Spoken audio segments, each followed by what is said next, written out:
Passion for Youth Ministry. Passion for Youth Ministry.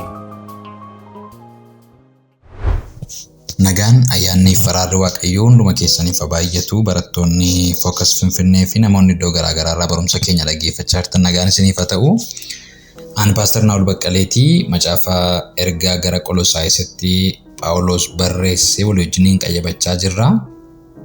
Egaa amma lakkoofsa 12tti boqonnaa tokko amma ammaatti wajjiniin qayyabanneerra. Har'a garuu lakkoofsa 2 duwwaa kana jechuunis lakkoofsa 13 amma 14tti kan jiru qofa walii wajjin kan qayyabannu ta'a jechuudha yeroo gabaabaadhaa fi sagalee waaqayyoo sana mee Qolosaayis boqonnaa tokko lakkoofsa 13 fi 14 maqaa gooftaa keenya Yesuus Kiristoosiin nan dubbisa. Inni aboo dukkanaa jalaa nu baasee gara mootummaa ilma isaa jaallatamaatti nu dabarse. Ilma isaa kanaan furamuu dhiifamuu cubbuus arganneerra. Ameen. Irra deebi'ee maqaa gooftaa Yesuusiin nan dubbisa. Inni aboo dukkanaa jalaa nu baasee gara mootummaa ilma isaa jaallatamaatti nu dabarse. Ilma isaa kanaan furamuu dhiifamuu cubbuus arganneerra. Ameen. Kutaa kana keessatti egaa waan nuti ilaallu aarsaa Yesuus Kiristoosiin maal takka nuuf ta'ee hojii Yesuus Kiristoos fannoo irratti hojjeteen maaltu nuuf ta'e isa jedhutu kutaa kana keessa walii wajjiniin qayyabanna. Tarii mata duree guyyaa har'aa goonee fudhachuun yoo barbaachise furamuu fi dhiifamuu cubbuu kan jedhudha jechuudha. Redemption isa jennuudha. Furamuu ni jennu kun afaan Oromoonsaa baay'ee ifaan fakkaatu. Akka galumsa kutaa kanaatti garuu furamuu jechuun maal jechuudha? Dhiifamuu cubbuu jechuun immoo maal jechuudha? Isa jedhutu amma tokko tuttuquu yaallaa jechuudha. Tokko aboo dukkanaa jalaa nu baase jedha. Aboo dukkanaa jechuun maal jechuudha? Dukkana jechuun immoo maalinni? Dukkanni aboo qabu kun dukkana akkamiiti? Aboon isaa immoo maalidha kan jedhu qayyabachuu nu barbaachisa. Akkasuma immoo mootummaan Yesuus Kiristoos mootummaa akkamiiti? Mootummaa dukkanaa jalaa ba'anii mootummaa waaqayyootti dabalamuu jechuun immoo maal jechuudha? Warri jedhaman kun xiyyeeffannaa ergaa keenyaa ta'uu jechuudha. Karaa ittiin mootummaa ilma waaqayyootti dabalamne keessaa inni tokko furamuu yookaan redemption isa jennu kanadha. Redemption yookaan furamuu jechuun immoo hiika maalii qabaa kan jedhu yeroo gabaabaa duwwaadha sagalee waaqayyoo kan wajjin barannu. Waaqayyo karaa Yesuusiin nu furee dhiise qofa mootuu hin taane dhiifamuu cubbuu akka nuuf kenne kutaan kun dubbata. Kiristiyaanni tokko dhiifamuu cubbuu argateera yeroo jennu maal jechuudha? Waaqayyo cubbuu isa kam nuuf dhiise? Akkamitti immoo nuuf dhiise? Amma gatiin cubbuu nurra jira moo hin jiru ree? Warri jedhan kun lakkoofsota kana lamaan keessatti wanta nuti xiyyeeffannaa guddaa itti laannee ilaaluu qabnu akka ta'e argina. Har'a yeroo gabaabaadhaafidha yaada isaa gaggabaabseen isinii ka'a caqasa tokko tokko immoo isiniin barreessa waan ta'eef duukaa buutanii isa kana qayyabachuun baay'ee barbaachisaadha.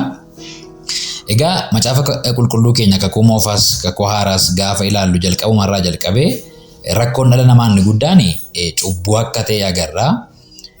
Dhala namaa vaayirasii hamaa vaayirasii ulfaataa tokkotu miidhee ture. Vaayirasii guddaan dhala namaa miidhe maal yoo jenne cubbuu isa jennu kan akka inni ta'e agarra jechuudha. Cubbuu kana jalaa dhala namaa cubbuutu waan baay'ee miidhee ulfina waaqayyootti hir'isee baraabarummaa dhoowwatee umuriin isaa akka daanga'u du'a fooniillee akka du'u du'a hafuuraa yookaan waaqayyoo irraa adda ba'u akka inni experience kan godhu kan godhe cubbuu isa jennu kanadha. Cubbuu kana jalaa immoo dhala namaa kan baasuu danda'u Yesuus ala homtuu akka hin argamne macaafa qulqulluu keenyarraa agarra. Sababa cubbuutiin dhala namaa irratti kan mo'e immoo seexan akka ta'ee fi seexanni kun abbaa hojii dukkanaa akka inni ta'e hojiinsaa dukkana akka inni ta'e macaafa qulqulluu keenyarraa agarra jechuudha. Dukkanni kuni macaafa qulqulluu irraa cubbuu akka inni ta'e keessumatti Efesoon boqonnaa 5:8-14 irra kan jiru sirriitti dubbata. Waa'ee aboo dukkanaa yookaan jecha dukkana jedhu kana beekuudhaaf Efesoon boqonnaa 5:8-14 dubbisuun baay'ee barbaachisaadha. Dukkanni macaafa qulqulluu keenyarraa wantoota gurguddaa lama ibsuu danda'a yoo xiqqaate.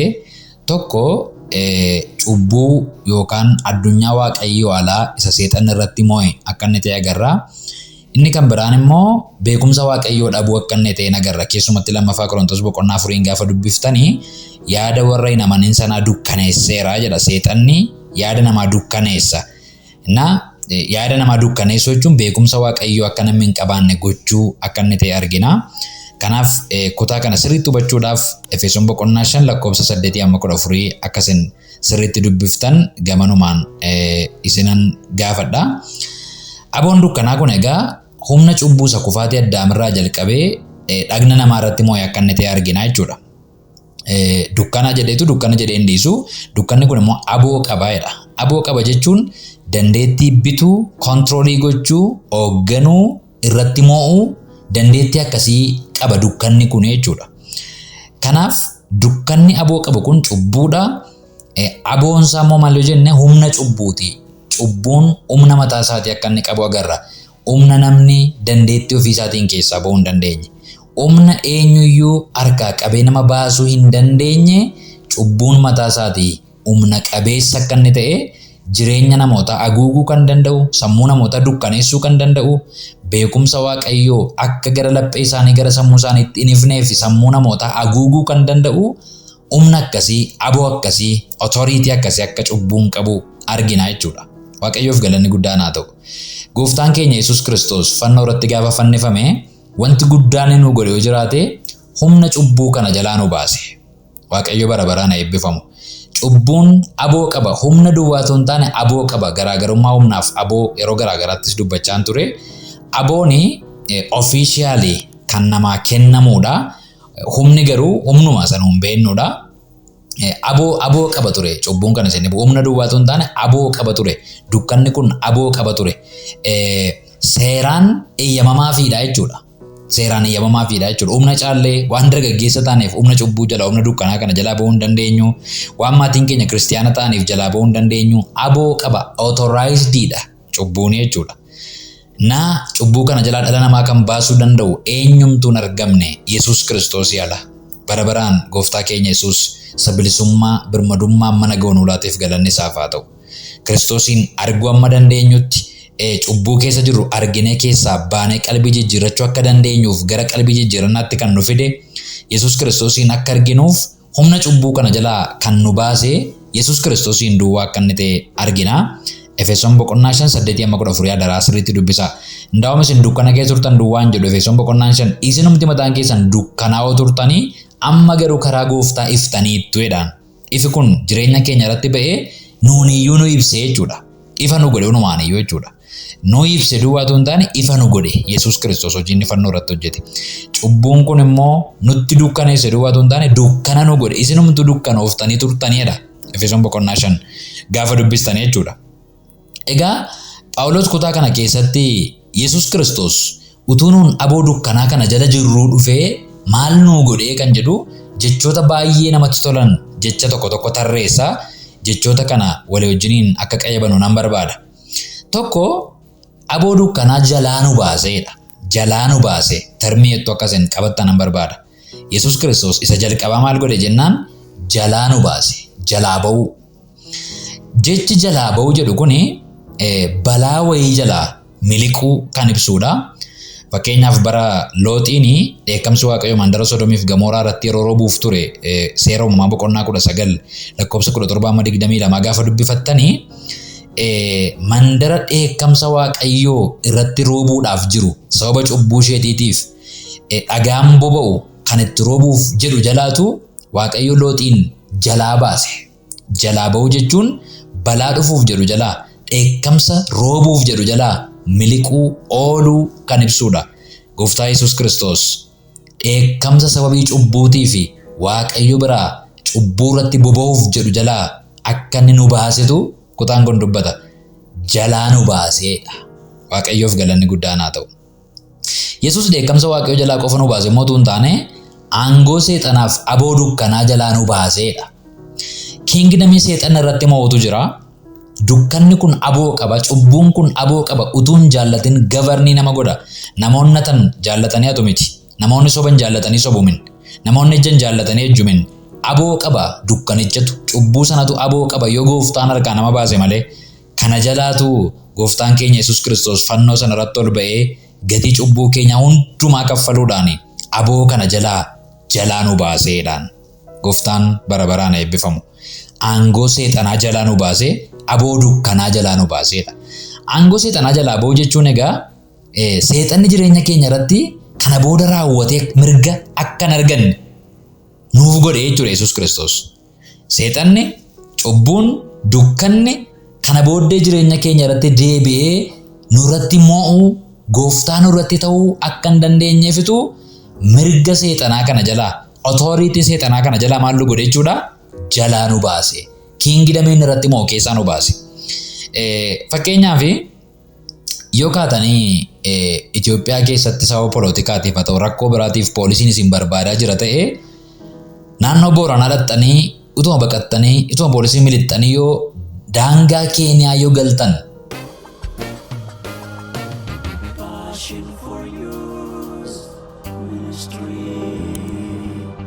Passion for Youth Ministry. Jalaa baatan jechuudha. Daangaa Keeniyaa keessatti poolisiin biyya kanaa dhufee isin qabee isin hidhuu hin danda'u. Kingdamii biraa keessa galta waan ta'eef. Mootummaan Itoophiyaa amma bulchaa jiru kun territory Itoophiyaa jedhamtu duwwaa irratti dhaqa inni aangoo qabu. Gabbee iddoo biraatti aangoo hin qabaatu jechuudha. Akkuma kana territory seexanaa keessa turre bakka seexanni bitu keessa turre yeroo sana seexanni akka barbaade nu godha ture. Mirga nurratti qaba ture, aboo nurratti qaba ture. Gooftaan keenya Yesuus Kiristoos dhufee adreesii keenya jijjiire jechuudha. Positionii keenya jijjiire gooftaan keenya gaafa dhufe. Kanarraa kan ka'e seexanni aangoo nurratti qabaachuu akka hin dandeenye godhe jechuudha. Waaqayyoof galanna ta'u. Humna dukkanaa jalaa ba'uu jechuun immoo humna cubbuu isa Addaam waan inni cubbuu hojjeteef karaa Addaamiin dhufee nurratti darbe sana jalaati ba'uu humna cubbuu sanaa bitamuu dhiisuu jechuudha. Roomee boqonnaa 6:7 boqonnaa 6:14 gaafa dubbistanii seera jala akka baane dubbata. Kana booda ayyaana Waaqayyoo jala waan jiraattaniif seera jala hin jiraattan ayyaanaan jiraattu waan ta'eef cubbuun isin irratti gooftummaan qabaatu jedha. Agartaniittu positioning keenya jijjiirameera, mootummaan keenya jijjiirameera. Akka namni Itoophiyaa irraa ba'ee Keeniyaa galee addunyaa seexanniif cubbuun irratti bitu keessaa baanee addunyaa Kiristoos keessa erga gallee kana booddee ayyaanatu nu bita malee seeraan nu bita miti. Heerri sun jijjiirameera. Heerri mootummaa Itoophiyaaf heerri mootummaa Keeniyaa garaagara waan ta'eef. Kanaaf isin cubbuu jalatti qabamtanii kan jiraattan utuu hin ta'in ayyaana Waaqayyoo jalatti qabamtanii waan jiraattaniif cubbuun isin irratti gooftummaa qabaachuu hin danda'u. Roomee boqonnaa 6:14 irraa yaada kan argannaa jechuudha. Inni biraan kutaa kana keessaa baay'ee kan namatti tolu 13 irraa maal jedhaa? Gara mootummaa ilma isaa jaallatamaatti nu dabarseedha. Eessaa nu baaseedha? Mootummaa cubbuu, mootummaa dukkanaa sana jalaa nu baase. Akka dheekkamsa Waaqayyoo isa bara Loot Sidoomiif Gamooraa irratti boba'uudhaaf ture jalaa Loot ba'ettitu jalaa nu baase. Iddoo dheekkamsi Waaqayyoo irratti boba'uuf jedhu jalaa. Achi immoo maal godhennaan nu dabarseedha. Jecha termii nu dabarseedhu kana immoo akkasinitti yaadan hin barbaada. Garamitti ennaan gara mootummaa ilma isaa jaallatamaatti nu dabarsee jedhaan. Waaqayyoof galanni guddaan haa ta'u. Waaqayyo mootummaa dukkanaa jalaa gara mootummaa ilma isaa jaallatamaa iddoo nu itti gooftummaa cubbuuf seexanaa jalaa baanee birmadummaa guutuudhaan itti jiraachuu dandeenyutti egaa nu dabarsuusaa kutaa dubbatudha jechuudha. Kiristaanonni mootummaa Yesuus keessatti argamu malee mootummaa seexan irratti moo keessatti hin argaman. Jijjiirama bakkaatti ta'e jechuudha. Kana jechuun kan isaan bitu, kan isaan geggeessu, kan isaan eegu Yesuus Kiristoosidha kana booddee. Yesuus Kiristoos immoo ayyaanaan hojjeta malee seerichaan akka isa bara kakuu moofaa kan hojjetu akka hin taanetu argina. Ergasii gara lakkoofsa 14tti gaafa dhufnu termii gurguddaan lama warran jalqaba isinii kaasee argina. Ilma isaa kanaan furamuu dhiifamuu cubbuus arganneerra jedha. Redemption furamuu nu fureedha termii inni kan biraan. Termii lama laalleerra mammaatti. Jalaa nu baase, termii lammaffaan nu dabarse, termii sadaffaan nu furee. Furii yookaan redemptionii nuuf kennee yaada jedhu kaasa. Furamuu jechuun maal jechuudha? Waa'ee furamuu namoonni akka garaagaraatti hiikuu danda'u. Jechi redemption jedhu kun garuu furii inni jedhu kun macaafa qulqulluu irraa maal ibsaa? Qabeenya duraan kan keessan ta'e tokko sababa garaagaraatiin fedha qabeenyichaatiin isa ta'u humnaan qabeenyichi butamuudhaan amma qabeenya kan keessan ture sun qabeenya nama biraa yoo ta'e qabeenya keessan sana argachuudhaaf kaffaltanii qabeenyuma kan keessan ture sana kan nama biraa waan inni ta'eef gatii itti baastanii deebiftanii kan keessan yoo godhattan furuu jedhaman kun redeem gochuu jechuudha kun. Fakkeenyaaf Yesuus redeem nu godheera gaafa jennu nu bite gaafa jennu redemption bitamuu furamuu ni jennu maa inni silas kan Waaqayyoo turre Waaqayyoo ulfina isaaf nu uummate garuu yeroo ta'e tokko Addaam cubbuu hojjechuu isaatiin immoo kan seexanaa taane kanarraa kan ka'e Waaqayyoo maal godhee gatii cubbuu kanaa kaffaleetu Yesuus Kiristoosiin ergee Yesuus gatii cubbuu kanaa kaffaleetu deebisee kan Waaqayyoo nu godhe silas kan Waaqayyoo turre amma erga bitamnees kan Waaqayyoo taane redemption inni jennu isa kanadha. Garuu as keessatti wanti nuun beekuu qabnu Yesuus Kiristoos gatii inni kaffalee seexanaaf miti. Seexana isa kiingidamii isaa jalatti nuun bitamnee fi turreefitu gatii kaffale miti Yesuus. Maaliif kaffale malee qajeelummaa Waaqayyoo abbaatiif kaffale Yesuus Kiristoos gatii kaffale sana jechuudha. Jalqaba kan Waaqayyoo turre fedha ofii keenyaan free will keenyaan kufne erga kufne kan seexanaa taane addunyaa seexanaa jala jiraanne fedha seexanaa raawwanne tarii seexanaa irra jiraanne kiingidamii seexanaan geggeeffamne heera seexanaatiin bulle ergasii Yesuus Kiristoos dhufee maal godhee qajeelummaa Waaqayyoo abbaatiif waa'ee cubbuu keenyaaf dheekkamsa Waaqayyoo abbaa biraan irratti boba'uuf ture sana gatii keenya hundumaa abbaadhaaf kaffaleetu redeem nu godhe jechuudha. Deebisee kan abbaa nu godhe deebisee ijoollee manaa warra sanyii Waaqayyoo qabaatanii dhalatan nu godhate jechuudha. Roomeen boqonnaan 3 lakkoofsi 23 tokkoffaan Xiimotewos boqonnaan 2 lakkoofsi 6 Galaatiyaan 3:13 amma 14 Galaatiyaan 4:5 4:5 Efesoon 1:7 Tiitoo 2:14 Ibrooti 9:12 tokkoffaan Phexros 1:18 amma 19 tokkoffaan Yohaannis 4:10 tokkoffaan Qorontos 6:20 tokkoffaan Qorontos 7:23 waa'ee deebifnee Waaqayyoof bitamuu keenya Yesuus Kiristoos gatii keenya Waaqayyoo abbaaf kaffalee qajeelummaa Waaqayyoo abbaaf kaffalee deebisee akka inni redeem nu godhe akka inni nu fureetu nutti dubbatu jechuudha. Kanaaf Yesuus Kiristoos nu fure yookaan karaa Yesuusiin maal qabna furamuu arganneerra. Carraatti gatiin keenya kaffalamee deebinee kan abbaa qabeenyaa isa jalqaba nu uummateetti taanu arganneerra kan jedhu redemption inni jennu kun hiika kan of keessaa qabaa jechuudha. Inni afuraffaani cubbuu keenya nuuf dhiisee kan jedhudha. Dhiifamuu cubbuu argannee jedha. Nuuf dhiiseedha. Termoota sana yaadadhaa. Tokkoffaa maal jenne jalaa nu baase, lammata nu dabarse, sadaffaa nu fure, afuraffaa nuuf dhiise. Nuuf dhiisuun isaa kan barbaachise cubbuun jireenya keenya dhaalee waan tureefidha. Utuu hin furamin dura cubbuun jireenya keenya dhaalee nu liqimsee waan tureef. Utuu waa'ee dhiifamaan beekin garuu waa'ee cubbuu hubachuun keenya baay'ee barbaachisaadha. Maa inni cubbuu inni jedhu hubachuun keenya barbaachisaadha. Macaafa qulqulluu keenya irratti cubbuu gurguddaa lama yookaan cubbuu gosa lama argina. Baay'een keessan barumsa fayyinaa waldaa keessanii keessatti akkuma beektan. Inni jalqabaa cubbuu dhaalaa yookaan original sin isa jennuudha. Inni lammataa immoo cubbuu gochaati yookaan ija cubbuu dhaalaa isa ta'e jechuudha. Resultii fruitii cubbuu dhaalaa, fruitii original sin isa ta'e cubbuu gochaa akka ta'etu argina. Cubbuu dhaalaa Roomii boqonnaa 5 lakkoofsa 12, boqonnaa 17 amma 20, boqonnaa 8 lakkoofsa 3, tokkoffaa Yohaannis 3:5, Ibroota 9:26, Qolaasaayis 2:11, Faarfannaa 51 lakkoofsa 5, Efesoon 2:1 amma 3 yoo dubbiftan original sinis jedhu kan argattu. Inni kun nama ta'uu keenyaaf, Addaam irraa dhufuu keenyaaf, jinealoojii keenya Addaam irraa ka'ee lakkaa'amuu isaatiif cubbuu dhala namaa hundumaa wal ga'etu mul'isa. Keessumatti Roomeen 5:12 Addaam qophaasaa riprezentaatiivii nama biyya lafaa ta'e cubbuu waan hojjeteef dhalli namaa hundumtuu cubbamaa ta'ee du'i immoo dhala namaa hundumaa wal ga'ee jedhee dubbata. Wal nu ga'e hunduma keenya nama ta'uu keenya duwwaadhaaf. Efesoon irrattis boqonnaa 2 lakkoofsa 1 amma 3 gaafa laallu karaa hafuuraa du'oo taane turre yequxxaa lijoች ነበርን ijoollee dheekkamsaa turre dhalootumaan dheekkamsa Waaqayyoo jala gallee turreedha.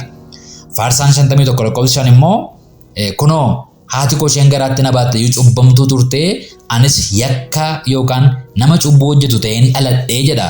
Daawiti gaafa fuula Waaqayyootti cubbuu isaa konfeesii godhu. Na dhalli namaa hundumtuu Addaam irraa cubbuu fudhatee dhalata originally. Waan cubbuu hojjeteef min waanuma nama ta'e dhalateef dhalootumaan dheekkamsa Waaqayyoo jala galee dhalata original sinii inni jennu isa kana jechuudha. Kanarraa kan ka'e immoo cubbuu gochaasa jennu ija cubbuu dhaalaa fruitii original sinii kana experience godha dhalli namaa jechuudha. Galaatiyaan boqonnaan 5:9-21 isa kana dubbata. Ija hojii fooniiti yookaan original sinii matu mucaa ejja jedhamu, soba jedhamu, hatu jedhamu dhala ofuma isaatiin mucaa akkasii godhata. Inni kun immoo jireenya keenya irratti mul'ata practically jechuudha. Tokkoffaa Yohaannis boqonnaan 1:7-10, boqonnaan 2:1-2 ergaa Yohaannis irrattis kan caqasame waa'ee isa kanaa akka inni ta'etu macaafa qulqulluu keenya irraa argina jechuudha. Cubbuun dhaalaa cubbuun hojjenne tuun taane cubbuu Addaam irraa dhala namaa hundumaatti darbe yeroo ta'u cubbuun gochaa garuu ija cubbuu dhaalaa ija original sinii akka inni ta'e hin hubanna jechuudha. Namni kan inni sobuuf, kan inni hatuuf, kan inni ejjuuf, kan inni ajjeesuuf, kan inni namatuuf egaa cubbuun namummaa isaa foonii keessa waan jiraatuufidha. Original sinii inni jennu kun ija cubbuu kanaa naqata jechuudha. Kanaaf cubbuun kun amantootuma keessallee akka inni jiru kan isin dhibu Roomeen boqonnaan 7:15-23 amma deebinee dhagna du'aa ka'uu uffannutti glorified body isa jennu amma uffannutti cubbuun kun keessa keenya taa'ee wallaansoo akka nu qabu Galaatiyaa boqonnaa 5:17 irrattis wallaansoo kana keessa akka jiraannu eenyummaan fayyeef hin fayyiin keessa keenya akka inni wal lolutu Phaawulos warra Galaatiyaafis warra Roomaafis barreessa. Amma gaa Yesus aarsaa cubbuu ta'e ofiisaa Waaqayyoof nuuf dhiyeessuu isaatii fi dhiifamuu cubbuu arganneerra gaafa jennu cubbuu dhaalaa Addaam irraa nutti darbee du'aaf dheekkamsa Waaqayyoof nu gaadhimatee ture sana jalaatu raawwatee bilisa nu baasee jechuudha. Cubbuun gochaa immoo harrayyuu nu tuttuqa. Guyyaa guyyaatti piraktisiidhaan jireenya keenya irraa hin mul'ata. Kanaafidha kan qalbii jijjiirrannuuf, kanaafidha guyyaa guyyaatti araara Waaqayyoo gaafachuudhaaf gara teessoo Waaqayyoo ayyaanaaf araaraan guutuutti dhiyaachuu qabna barreessaan Ibrootaa kan inni jedhuuf. Kanaafidha ergaa Yohaannis tokkoffaan boqonnaan 2:1-2 cubbuun hojjetan yoo hojjetan immoo nama nuuf dhaabbatu, nama nuuf dubbatu xabaqaa abbaa biraa qabna kan inni jedhu cubbuun gochaa kun arrayyuu waan nu tuttuquufidha.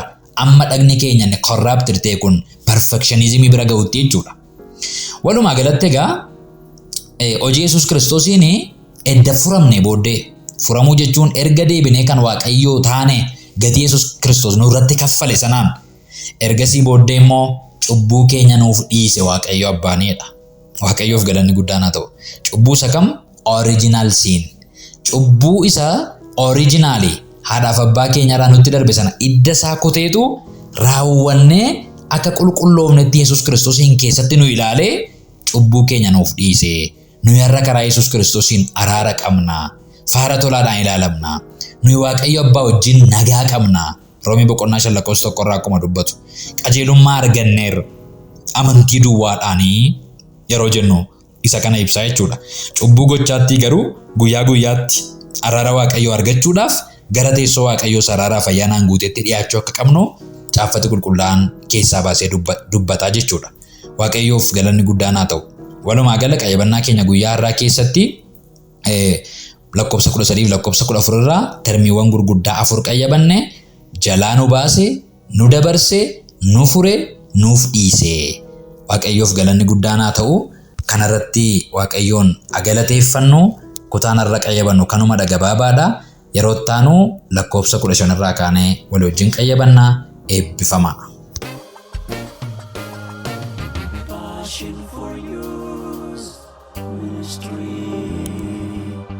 Passion for Youth Ministry.